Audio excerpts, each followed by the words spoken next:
এর আগের ভিডিওতে দেখিয়েছি গ্রেডিয়েন্ট কিভাবে করতে হয়, আর তার আগের ভিডিওতে দেখিয়েছি গ্লিটার পলিশ কিভাবে ইউজ করতে হয়। আজকে আমি দেখাবো গ্লিটার গ্রেডিয়েন্ট কিভাবে করতে হয়।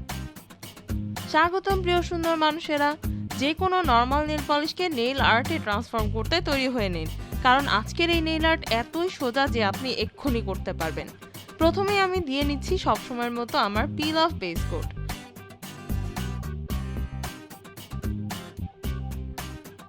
এরপর পেইন্ট করে নিচ্ছি আমার ফেভারিট ব্ল্যাক নেল পলিশের মাত্র এক কোট। এটা আপনারা যে কোনো মার্কেটের কসমেটিক্সের দোকানে পেতে পারেন।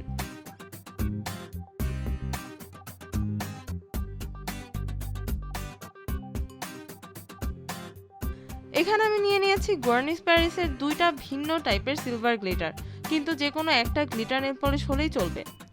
আজকে কোনো স্পঞ্জ টঞ্জ কিছু লাগবে না। বড় সাইজের গ্লিটারটা নখের শেষ দিকে বেশি করে দিয়ে নিব। ব্রাশটা একটু এদিক সেদিক করলেই বড় গ্লিটারগুলো দিয়ে নখ মোটামুটি ঢেকে যাবে।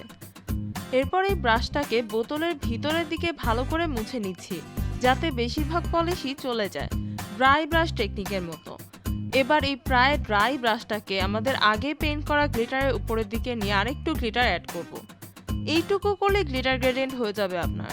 আমার তবু শান্তি হচ্ছিল না, তাই আরেকটা ছোট সাইজের গ্লিটার নিয়েছি এবং এটাকেও একইভাবে বোতলের ভিতরের সাইডে মুছে নিয়ে ড্রাই ব্রাশ করে নিয়েছি।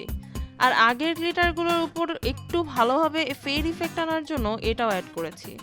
নখের যতই উপরের দিকে যাবেন, গ্লিটার আরও কম অ্যাড করতে থাকবেন।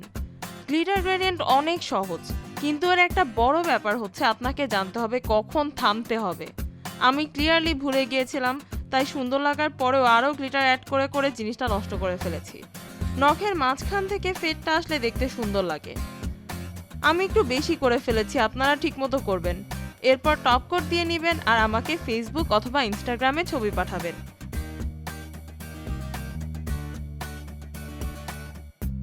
তাহলে দেখা হচ্ছে আগামী সপ্তাহে আরও একটি ভিডিও নিয়ে।